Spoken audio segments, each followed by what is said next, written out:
Hey guys, welcome back to my channel here. It's Lavender here, comrades, and today I'm back with another true crime, politics video. Today I wanted to do a video called Capitalism, Climate Change, and Future Deadly Bacteria and Virus Disease Outbreaks.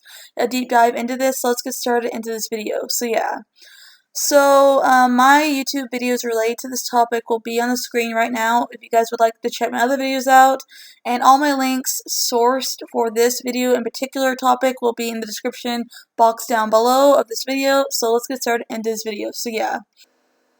Melting ice due to capitalism is causing massive climate change patterns, opening up doors for wider spread of contaminants, aka diseases, such as bacteria and viruses, even parasites. Capitalism puts profits over lives, whether that be the earth itself or animal and human lives. I made a video because capitalists need to be taught a lesson, and I don't know why people always defend capitalism, talking about how capitalism always makes the world a better place. No, it doesn't.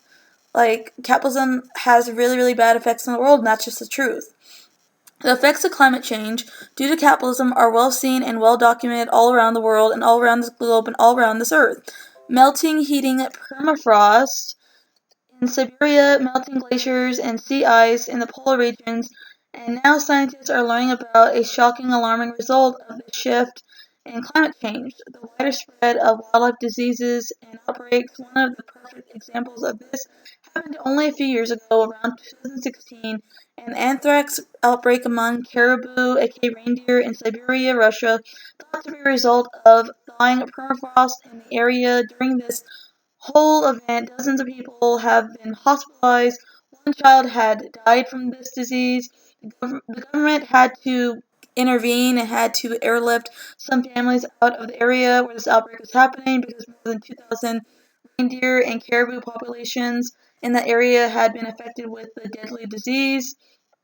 Officials don't really know exactly how the outbreak even started, but the conspiracy theory, aka the hypothesis, is that a heat wave due to climate change had thawed the frozen soil there, and with it a rotting dead reindeer carcass infected with anthrax decades ago. The soil in the Yamal Peninsula is that of a giant freezer. Those are very good conditions for bacteria to remain alive for a very long time.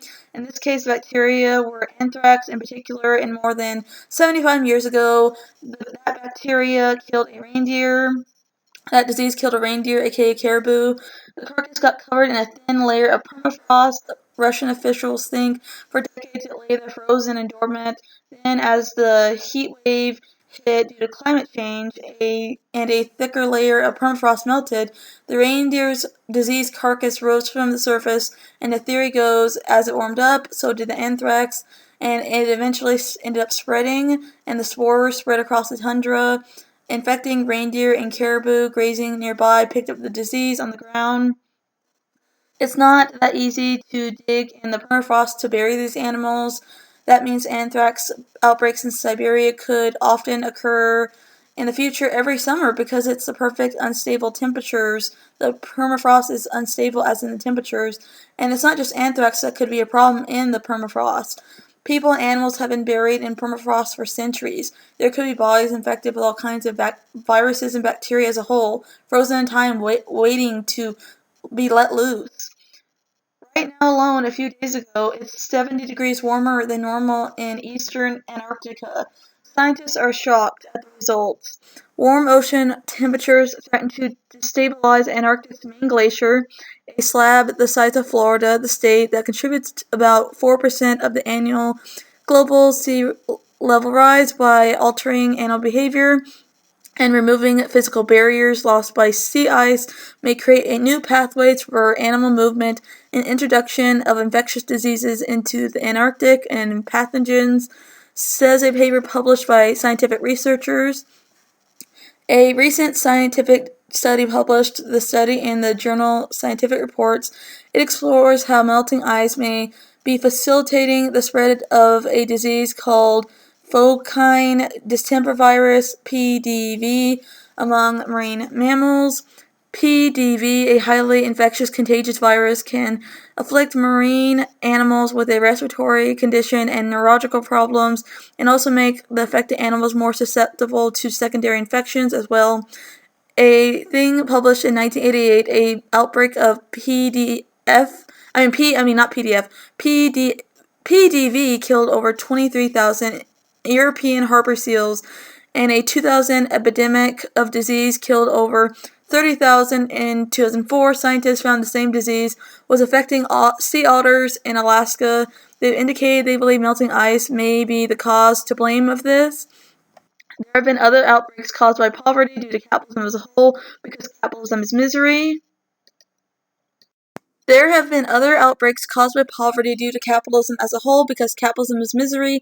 In May 2003, science researchers traced an emergence of SARS virus to the flea market cages where various animal species were being kept, including threatened and endangered species, are regularly sold for human consumption. The SARS virus was found in 6 palm civets, a type of ferret that is served as food in the area, as well as raccoons, dogs, and a badger. Tens of thousands of civets are sold to restaurants in the country each year. Because of the poverty of the market vendors, the markets are lacking proper facilities to maintain basic hygienic conditions. This, along with cramped quarters, puts the animals under great stress from the unsanitary conditions, a condition that can activate coronaviruses because stress causes your immune system to become weaker, which happens in animals and humans as well. Such conditions also mean that it becomes much more likely that viruses are passed to each other and to humans. These conditions make markets susceptible to transfers of previously hidden viruses from animals to humans. While experts want to blame outdated farming practices and overpopulation, even though overpopulation is just a capitalist pig myth, for the outbreaks of viral strains in China, the root cause at the end of the day is poverty due to capitalism. Many viruses that already exist in nature are beginning to emerge and turn up in humans as a result of deteriorating ecological conditions, especially deforestation in areas. Many viruses, such as Ebola in Africa and the Nipah virus in Malaysia, are only 2 examples of this. As humans come to occupy newly opened natural areas or expand into wider areas, they come into contact with previously inaccessible pathogens, diseases, viruses, bacteria, and their natural hosts and habitats. The problem caused by the lack of public health resources was compounded by a failure of any level of government to compensate workers who had to go under quarantine, and the failure to compensate anyone who's not quarantined but thought they had symptoms and should stay home from work. This failure played a part in the spread of the SARS virus in Toronto, Canada, and the spread of pandemic over SARS was highlighted when an infected nurse who had SARS took the intercity commuter train and Toronto Transit because she could not afford to miss work. AKA capitalism only cares about profits, they don't care about lives at all. Capitalism and greed cause the COVID-19 pandemic and crisis. Point blank period. The capitalist pigs, their choices have turned an emergency into a complete deadly disaster. COVID-19 was not a unforeseeable crisis in the future. That's what these capitalist pigs want you to believe and think. Medical ventilators and the critical piece of equipment needed to help people survive a severe COVID-19 outbreak infection. Without it, doctors and nurses were helpless and could do nothing as the patient's lungs were shut down and ravaged by the deadly virus COVID-19. Weirdly and oddly enough, the richest country, the United States, has an alarming shortage of these devices. Public health officials have known about this vulnerability for years, and they did nothing about it. As the COVID-19 pandemic wreaks havoc globally worldwide, leaving more than 1 million people dead in its wake, as COVID-19 spreads, affecting already vulnerable nations such as Iran, Venezuela, a humanitarian response from the United States has been to end the sanctions and let them import medical equipment and supplies. However, the response from the U.S. has been the direct opposite and has been to worsen the conditions already devastated by the sanctions. Because the United States, U.S. imperialists are out for blood, and United States imperialists are very bloodthirsty and greedy, and that's what capitalism does. Capitalism and imperialism goes hand in hand. Earlier, the U.S. government added sanctions against shipping restrictions and chemical industry of Iran, which is the country most affected in the Middle East as a whole by the COVID-19 pandemic. And in the face of the world economic collapse, the U.S. government avoids any criticism of capitalism, deciding to opting out for criticism and attacks on China as a whole, as in Donald Trump himself making racist jokes about China and the pandemic, calling the virus the Kung flu and other racist names related to China. Oxfam studied 5 leading COVID-19 vaccine candidates currently under clinical trial and found that the rich countries, like the Western countries, have pumped billions of dollars into securing 51% of the promised doses and vaccines. The world's wealthiest nations already quietly bought up more than half the potential future supply of the promising COVID-19 vaccine doses, leaving little for anyone else or any of the socialist countries or the poor countries. Typical Big Pharma has obviously shown minimal interest, if any interest at all, in working together for the good of humanity because, again, all the cat's pigs care about is money. They don't actually care about patients. They don't care about cures. The pharmaceutical industry has a long history of evil, vile, disgusting ass actions.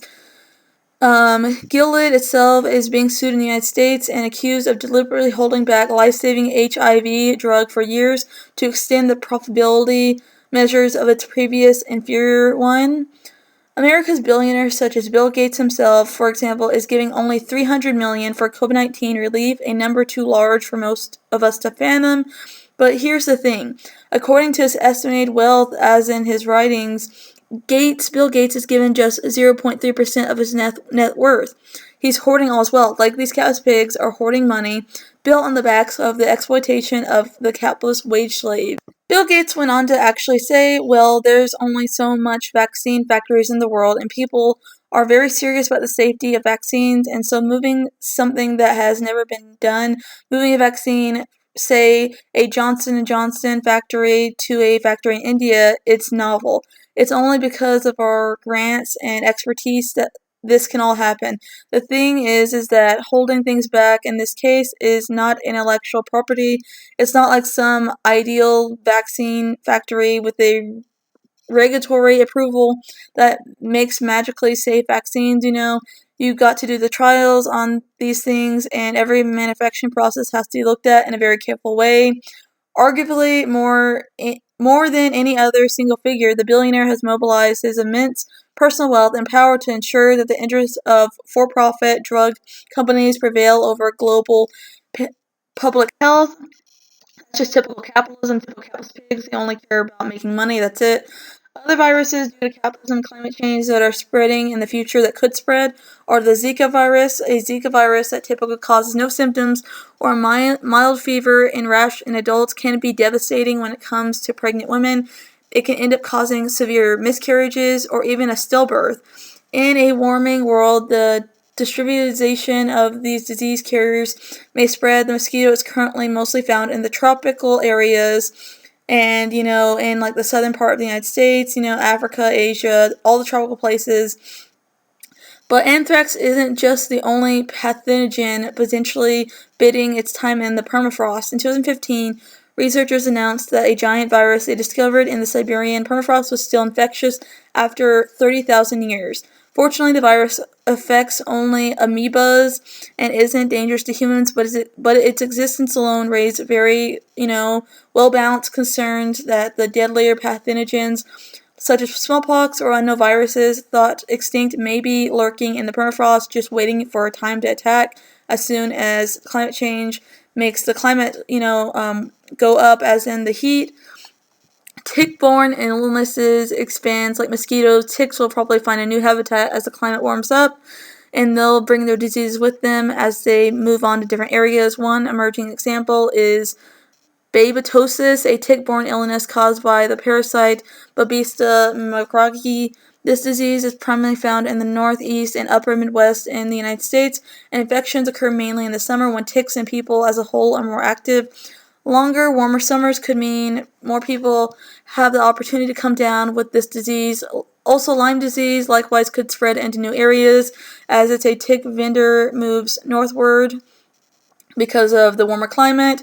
Another disease, cholera, and is on the rise. The deadly diarrheal disease cholera spreads through contaminated water supplies.